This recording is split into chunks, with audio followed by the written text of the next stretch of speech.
पहला सवाल, उम्मुल किताब यानी कुरान मजीद की माँ किस सूरत को कहा जाता है? 5, 4, 3, 2, 1. इसका जवाब है सूरतुल फातिहा को।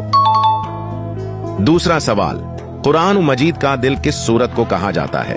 5, 4, 3, 2, 1. इसका जवाब है सूरत यासीन को। तीसरा सवाल, कुरान मजीद की दुल्हन किस सूरत को कहा जाता है? 5, 4, 3, 2, 1. इसका जवाब है सूरत रहमान को। चौथा सवाल, कुरान मजीद में सबसे ज्यादा इस्तेमाल होने वाला हर्फ कौन सा है? 5, 4, 3, 2, 1. इसका जवाब है अलिफ।